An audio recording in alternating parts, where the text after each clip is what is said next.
नमस्ते।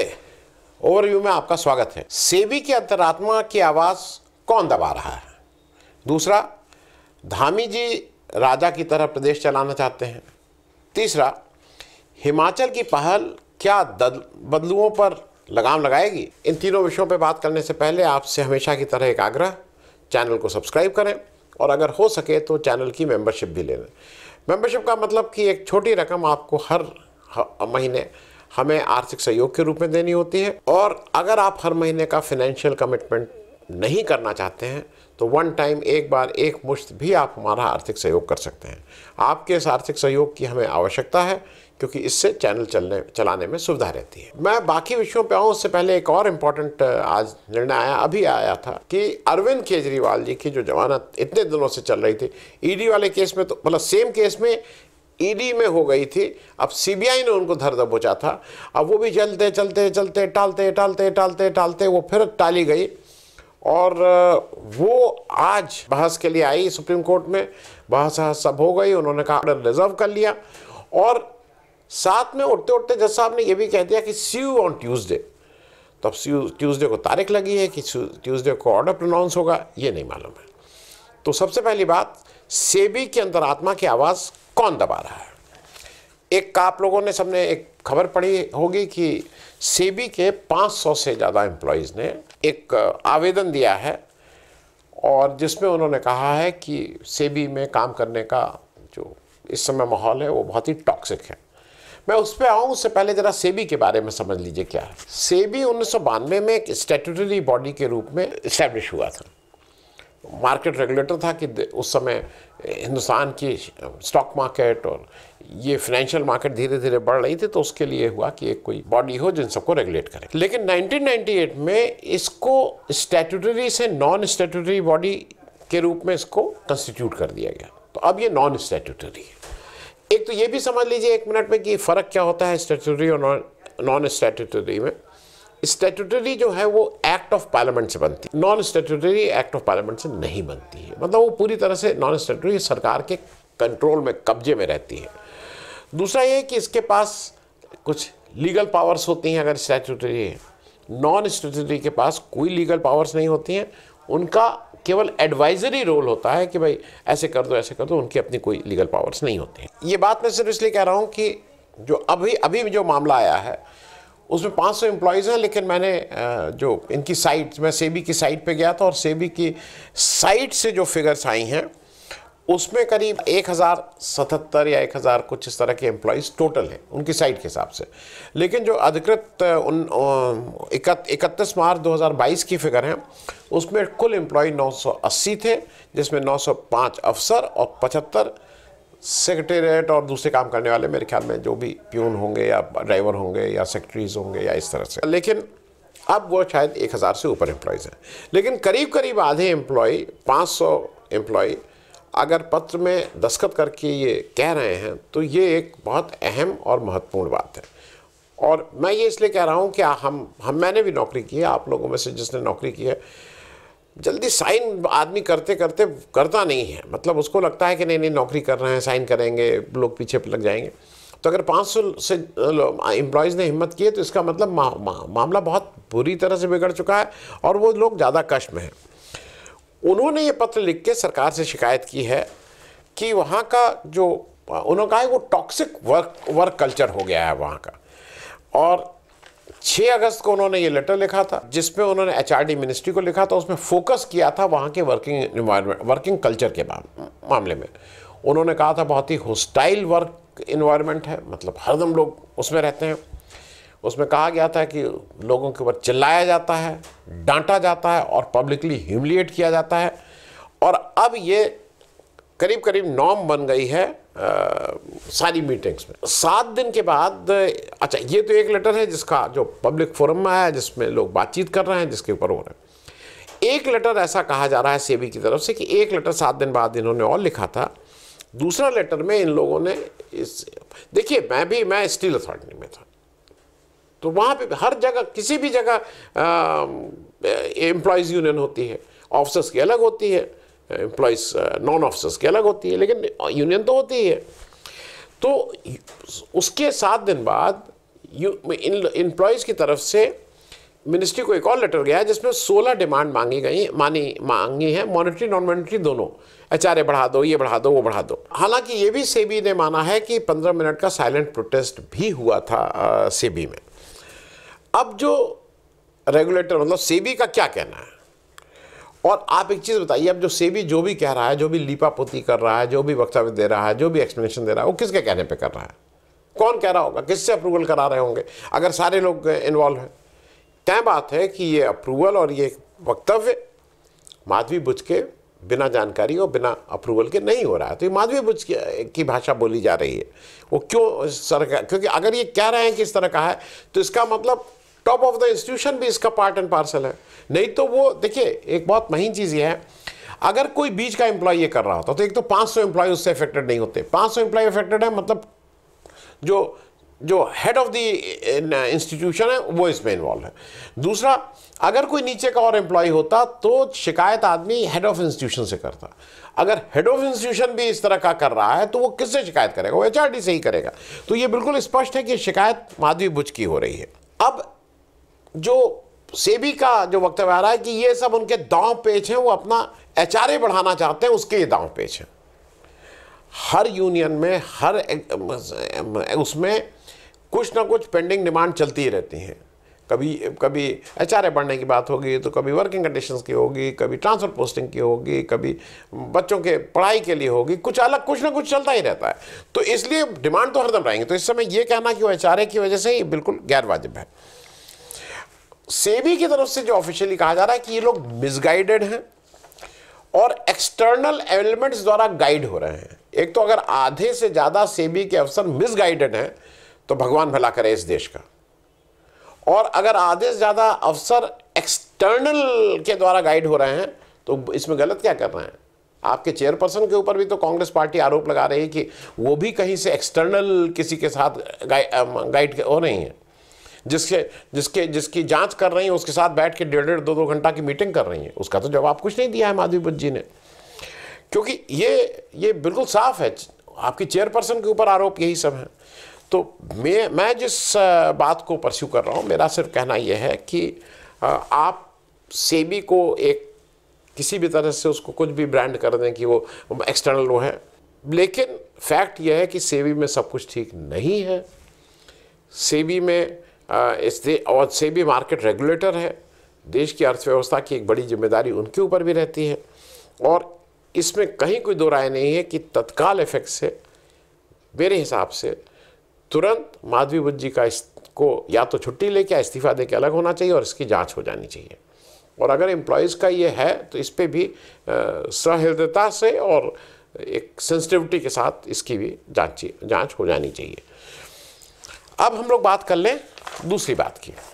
धामी जी राजा की तरह प्रदेश चलाना चाहते हैं। ये मैं इसलिए कह रहा हूं कि मैं नहीं कह रहा हूं, ये सुप्रीम कोर्ट ऑफ इंडिया ने कल कहा है। सुप्रीम कोर्ट की एक बेंच जस्टिस BR गवई के मतलब he was heading that bench, PK Mishra और KV विश्वनाथन जी की बेंच थी। उन्होंने कहा कि क्या हम राजशाही में हैं जहां राजा जैसा बोले वैसा चले? ये उन्होंने धामी जी के लिए कहा था। अब ये मामला क्या है कि सुप्रीम कोर्ट को इसमें इंटरवीन करना पड़ा और धामी जी क्या कर रहे थे? मामला ये है कि एक IAS अफसर है राहुल जी, IFS अफसर है, वो director Corbett national tiger reserve के थे।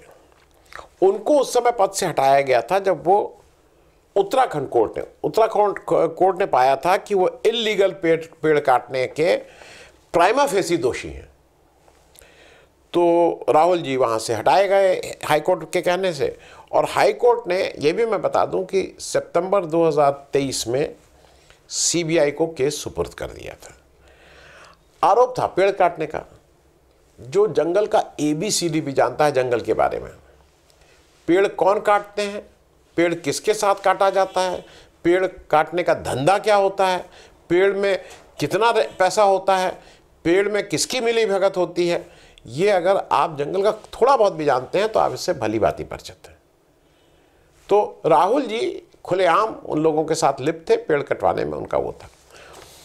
दूसरा एक चीज़ और है कि इन्हीं के लिए जो सुप्रीम कोर्ट है उसने भी मार्च 2024 में उत्तराखंड में एक कमेटी को कहा था कि भाई ये सब इन्वेस्टिगेट करिए कि वहाँ पे जो कोर एरिया के फॉरेस्ट में क्या हो रहा है, पेड़ काटे जा रहे हैं इत्यादि इत्यादि, इन सारी चीज़ों पे सुप्रीम कोर्ट ने भी संज्ञान में लिया था। मैं एक और चीज़ बता दूं, एक पद होता है डीजी फॉरेस्ट। डीजी फॉरेस्ट का पद मुझे इसलिए मालूम है कि मैं जब नौकरी करता मेरे साथ एक अरविंद पांडे थे। अरविंद पांडे जी के, अब वो लग्जमबर्ग में हैं, वहीं सेटल हो गए हैं। अरविंद पांडे के पिताजी, अगर मैं गलत नहीं हूँ तो उनका नाम सीबी पांडे था, या जो भी पांडे जी रहे हों, वो भी आईजी फॉरेस्ट थे। उस समय आईजी फॉरेस्ट बुलाया था, तब डीजी नहीं बोला जाता था। देश का सेंट्रल गवर्नमेंट में ministry of environment and forest का एक नंबर का अधिकारी जो जंगल के सारे मामलों का नंबर 1 होता है, उसको अब डीजी फॉरेस्ट कहा जाता है। तो डीजी फॉरेस्ट दिल्ली ने भी राहुल जी को दोषी पाया है कि राहुल जी ये सब हरकत में रहे थे, और उन्होंने कहा है कि कई मामलों में, कई मसलों में एज पर फॉरेस्ट एक्ट वहाँ काम नहीं हुआ है। और उन्होंने ही ये कहा है, ये डीजी फॉरेस्ट की रिपोर्ट है, उस विभाग के सबसे बड़े अधिकारी की, उनकी रिपोर्ट में कहा गया है कि राहुली इज ऑफिसर रिस्पॉन्सिबल, ये उन्होंने कहा है इन सब कामों के लिए। अब राहुल जी की तो पकड़ बहुत ज़्यादा बढ़िया है। राहुल जी को अभी राजा जी जो नेशनल फॉरेस्ट है, वो अगर आप जाएं कभी तो आप हरिद्वार ऋषिकेश जाएं तब भी पड़ता है, अगर आप सहारनपुर से जा रहे हैं तब भी बड़ा फॉरेस्ट है, हाथी वहाँ बहुत हैं। अब इनको डायरेक्टर राजा जी फॉरेस्ट का बना के भेजा जा रहा है, वो टाइगर रिजर्व भी है सब कुछ। अब वहाँ क्यों भेजा जा रहा है जबकि इसी तरह का एक है? पोस्टिंग कैसे होती है ये बताने की ज़रूरत है क्या? पोस्टिंग के कंसिडरेशंस क्या होते हैं? पोस्टिंग में कितना इधर से उधर होता है? आप उसको सामान बोलिए, उसको आप जो भी जिस भी नाम से आप उसको बुलाते हैं, उसको ग्रीस बोलिए, उसको दक्षिणा बोलिए, उसको सामान बोलिए, उसको कुछ भी बोलिए, मतलब थोड़ा डिसेंट नाम लीजिए जिससे किसी को बुरा न लगे, क्योंकि ज़्यादातर लोग लिप्त हैं इसी में। तो यहाँ पे दिक्कत क्या हुई कि धामी जी ने एज चीफ मिनिस्टर, अच्छा धामी जी की भी ज़रा बात कर लिया जाए। धामी जी ने एज चीफ मिनिस्टर अपने प्रिंसिपल सेक्रेटरी जो इस फॉरेस्ट का और अपने वन मंत्री फॉरेस्ट मिनिस्टर था, उन्होंने कहा था, उनका ऑब्जेक्शन था, उन्होंने उस ऑब्जेक्शन को ओवर रूल करके इनकी वहाँ पोस्टिंग कर दी, और उसी पे सुप्रीम कोर्ट ने कहा कि राजा नहीं है आप, कि जैसे चाहे वैसे चलेंगे। जरा धामी जी के बारे में भी समझ लीजिए। धामी जी केंद्रीय नेतृत्व में जो 2 लोग हैं उनके बहुत चहेते हैं। उत्तराखंड का जब 2021 का इलेक्शन हुआ था तो धामी जी चीफ मिनिस्टर थे और इलेक्शन हार गए थे। खटीमा से वो इलेक्शन हार गए थे। अगर चहेता है तो चहेता है, मतलब फिर उसकी क्या बात, सैया भय कोतवाल तो डर काहे का। तो अब इनको फिर से चीफ मिनिस्टर बना, मतलब एक हारा हुआ व्यक्ति, सारी बीजेपी जीत गई थी, मेजॉरिटी से जीत गई थी, ये भाई साहब हार गए थे। तो अब क्या किया गया? कैलाश चंद गहतौरी जी हैं। कैलाश चंद गहतौरी जी मूल रूप से बिजनेसमैन हैं, वो चंपावत से जीते थे, तो उनसे कहा गया अच्छा इसको खाली करिए, तो उन्होंने वो खाली किया, चंपावत से ये जीत के अब ये चीफ मिनिस्टर बने हुए हैं। जो मुख्य बात यह है कि फॉरेस्ट मिनिस्टर और प्रिंसिपल सेक्रेटरी के ऑब्जेक्शन को ओवर रूल करके राहुल को इन्होंने पोस्ट किया राजा जी नेशनल पार्क के डायरेक्टर के रूप में।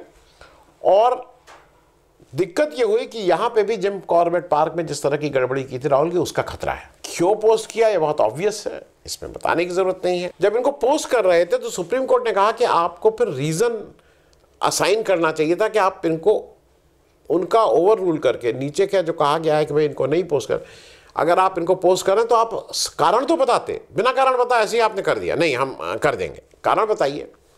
और सिर्फ यही नहीं है, जो एमिकस क्यूरी होते हैं, एमिकस क्यूरी कोर्ट का जो जिसको कहते हैं कोर्ट का अधिकारी, जो कोर्ट द्वारा नियुक्त हुआ अधिकारी जो जांच पड़ताल करता है, एमिकस क्यूरी जो हैं के परमेश्वर जी, उन्होंने भी कहा है कि चीफ मिनिस्टर ने राहुल जी को की पोस्टिंग केवल पॉलिटिकल कारणों से, अब उस पॉलिटिकल कारण से ये लोग क्या कहाँ करेंगे क्या नहीं करेंगे आप खुद समझ सकते हैं।